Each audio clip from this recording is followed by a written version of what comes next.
partida, né, que o Flamengo jogou com menos de 72 horas de diferença entre uma e outra, com muitos desfalques, lutando até o fim, a torcida também, inclusive, apoiando até o fim. Queria que vocês comentassem um pouquinho sobre isso, o que a torcida pode esperar realmente do Flamengo. É esse Flamengo que luta incansavelmente até o final do jogo? Boa noite. Ele trouxe aí da conjuntura do jogo que está falando, né, um volume muito grande de finalizações. O Walter fez um grande jogo. Acho que foram 11 finalizações no gol, ele teve participação efetiva. Um volume estabelecido, um volume criado, com uma série de adversidades. Eu não vou falar a respeito do calendário, porque eu já me reportei anteriormente, eu vou ser repetitivo, né? E que ele teve, sim, a busca até o momento final, com substituições importantes, e às vezes tendo a necessidade do jogo, vou me prolongar um pouquinho, porque o jogo se apresentou, botou 3 zagueiros, nós temos 2 pivôs, 2 jogadores de área, porque eles ficaram muito baixos. E aí tu tem a condição de abrir o campo e a necessidade de fazer substituições dos meninos também, que de alguma forma tu precisava taticamente fazer uma mudança para criar as oportunidades que nós tivemos. Então fica aqui o respaldo em relação ao Lohan e ao Verto. E aí a gente precisa do Matheus Gonçalves aberto e mais um pivô enfiado para criar e ter essas oportunidades, ou de finalização de média ou de bola de fundo de cruzamento. Oi, Tite. Oi, Matheus. Boa noite. Sérgio Lobo. No início do jogo, o Flamengo estava muito bem. E aí veio o gol, que foi um gol inesperado, um gol que teve um desvio, né, e engana ali. Foi um chute até fraco, eu pude acompanhar depois, foi um chute fraco, mas o desvio praticamente matou a reação do Rossi. E aí, o que dava para ver lá de cima é que vocês tentavam furar um time que jogou praticamente com todos os seus 11 jogadores da intermediária para trás. Inclusive, o Davi e o Fabrício, em muitos momentos do jogo, estavam alguns metros acima da linha média. Qual foi a maior dificuldade que você teve hoje, que o time teve hoje, na verdade? E até estendendo um pouquinho em relação à sua primeira resposta, quando você tem um problema do Bruno, você chamou os 2 meninos para conversar e opta pelo Lohan, mas tinha chamado o Verton também. Alguma coisa que você pensou que não deu certo, ou foi exatamente isso que você falou do Cuiabá ter ficado muito entrincheirado, e aí o Flamengo tentou fazer outras situações para buscar ali o resultado de vitória? A pergunta é abrangente, eu vou pegar essa última daquilo que eu pensei e aí externar as ideias. Primeiro, trabalhar em cima da projeção. Eu tinha dúvida de um jogador mais aberto ou de um jogador de armação e articulação para dar volume.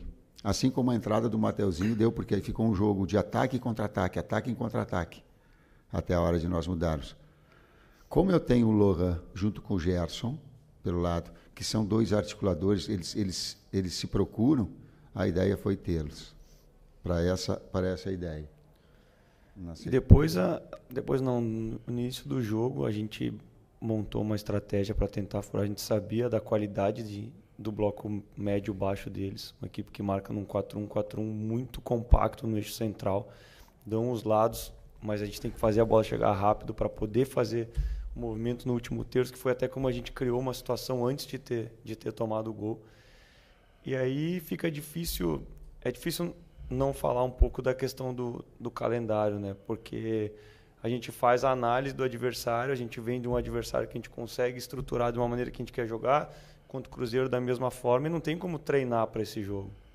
É tu botar no vídeo e tentar fazer com que as coisas cheguem na hora e aconteça. Aí quando tu toma o gol com 5 minutos, mais a coordenação fina do atleta que vai se perdendo com o 3º jogo seguido, menos de 72 horas, não dando desculpa, porque a gente sabia o que a gente tinha que fazer, a gente procurou fazer, conseguiu fazer em alguns momentos, mas não conseguiu manter essa estabilidade, essa regularidade de condições de botar a gente na cara do gol, de ter uma finalização mais precisa, de ter uma finalização mais limpa.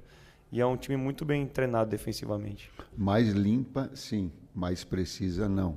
A precisão, nós tivemos ela bastante alta, 19 para 11. Isso é um índice muito forte. E tem que reconhecer do outro lado. O Walter estava num dia iluminado também. Né? Dava a finalização, eu olhava e digo, pô, volta. Tite, Matheus, boa noite. Dentro desse cenário, principalmente do segundo tempo, por que talvez não ter tirado um dos zagueiros, já que os dois estavam subindo, às vezes, ao mesmo tempo, para o ataque, para tentar aumentar o número de jogadores lá na frente? Porque tinha 2 pivôs, já que nós colocamos dentro da área, e aí tu fazer um jogador que sai de trás para ficar lá na frente, aí tu fica vulnerável. E nós tivemos um contra-ataque, aí tu dá para o adversário aquilo que ele queria em transição de velocidade. Então, bota um outro pivô mais e deixa uma equipe equilibrada. Boa noite, professor Tite. Boa noite, Matheus. Bruno Castanha. Segundo tempo, muito melhor do Flamengo na nossa avaliação, mas o primeiro tempo, o Flamengo tentava pressionar uma bola mais longa e perdia muita segunda bola. A maioria das bolas ficavam com o Cuiabá. Isso se dá o quê? Concentração, posicionamento, uma parte tática, desgaste. Como é que você avalia esse primeiro tempo que melhorou muito no segundo tempo? Nesse contexto todo. Nesse contexto, tu colocou alguns itens que eles são importantes. E eu acrescento a ele, quando tu busca em casa e tu toma o gol com 5 minutos, o emocional dela também ela sente. Tanto é que eu cheguei no intervalo e digo, vai construir, calma. O próximo lance é o mais importante. Né? Vai nessa construção, vai nessa busca, mas ela não pode ser circunstancial, ela não pode ser... ela tem que ser pensada, ela tem que ser articulada. Por isso, inclusive, das substituições que a gente fez, né? Esses componentes todos, falei antes da finesse, do detalhe técnico, de cada um, de um bom domínio, de um bom passe, né? De abrir o campo, como a gente abriu. Então, tu vê alguns fatores que influenciaram. Boa noite, Tite. Boa noite, Matheus, Vinícius, canal Vini Rubro Negro.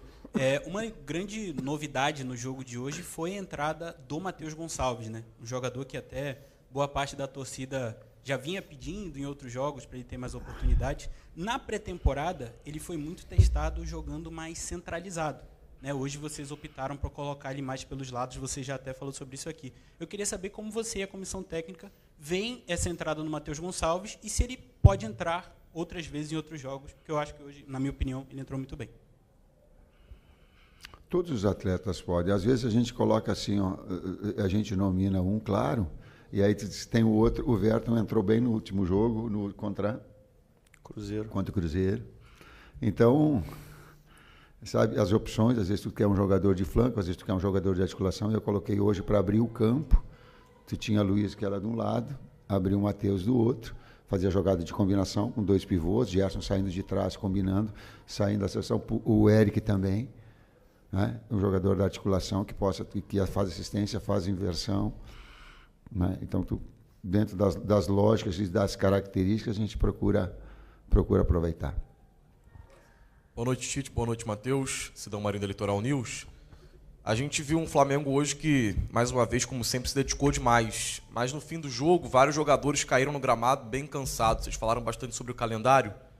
Queria saber qual o tamanho da falta que os jogadores convocados que eles estão com o Uruguai fizeram no jogo de hoje, para que vocês pudessem dar um pouco mais de rodagem para essa equipe, em busca de menos cansaço dentro do campo. E de que forma, com a volta ou não dos uruguaios, como você vai trabalhar? Porque vai ter um dia a mais, né, nessa preparação para o jogo contra o Fortaleza. Como isso beneficia a equipe do Flamengo para o jogo contra o Fortaleza? Obrigado. Primeiro a gente vai descansar, né? Porque é puxado, cara. A gente tem que valorizar tudo que a gente fez até agora. Chegar na condição que a gente está com uma série de jogadores fora, jogando uma competição paralela. Aí a competição nacional, a gente é prejudicado em... Agora foram 7 jogos. 8 até agora. É complicado. Então a gente tem que parabenizar primeiro o nosso grupo inteiro. O que a gente tem feito aqui foi muito forte, foi muito bom. E eu tenho certeza que a gente vai continuar colhendo esses frutos a temporada inteira. E aí esperar eles chegar quando eles chegarem e trabalhar para o próximo jogo. Amanhã descansar e depois trabalhar para quinta-feira. E vou falar um pouco pessoal. Até para... A gente fica pensando, quantificando, projetando a equipe. Cara, eu fui dormir ontem. O primeiro dia, depois do jogo, eu não dormi, não dava. E aí a energia, ela te consome, tu não tem um tempo de recuperação. Eu não sei, eu não estou afirmando.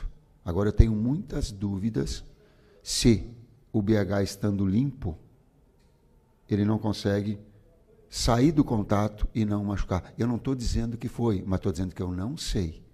Por quê? Porque quando há jogos excessivamente, tá, a propensão de um atleta a machucar, ela é muito maior.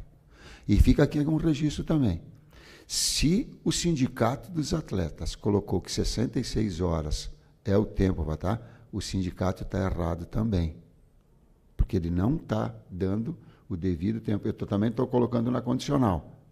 Ele está dando prerrogativa para o atleta se machucar. Eu não sei se o BH, em função disso, possa ter influenciado e ter se machucado.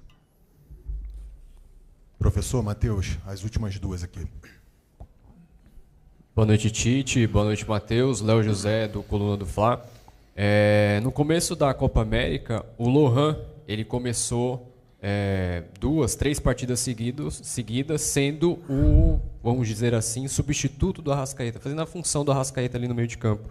Só que nos últimos jogos ele vem perdendo espaço e no jogo de hoje ele entrou no decorrer da partida e saiu.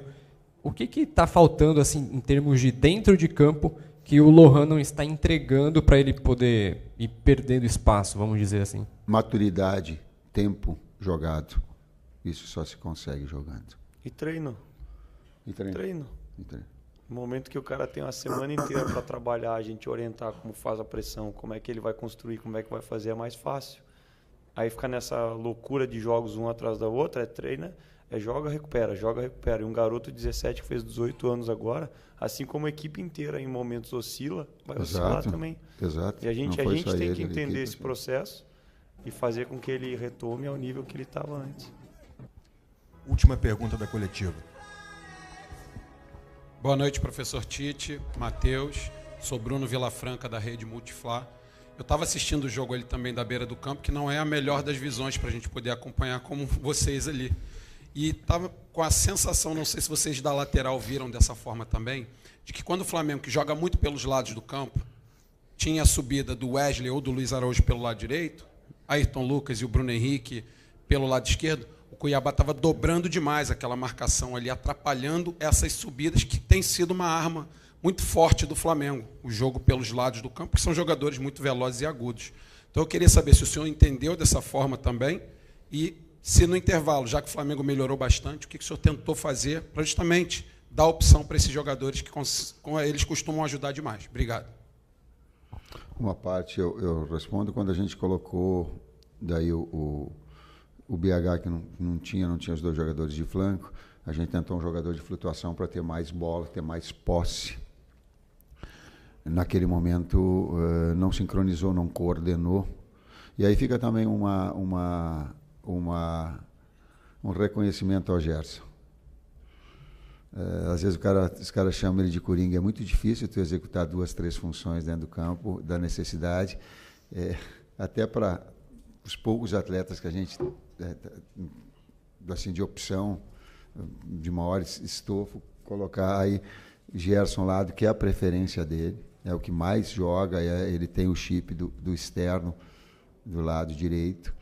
Aí tu tem a necessidade, daqui a pouco, trabalhar do lado esquerdo, trabalhar no centro. Então, o quanto o capitão da equipe também ele tem uma predisposição em relação ao que é melhor para a equipe. A gente pergunta para ele, mesmo sabendo que ele não, dentro do jogo, executar essas 2, 3 funções para a gente organizar a equipe, fica aqui esse registro.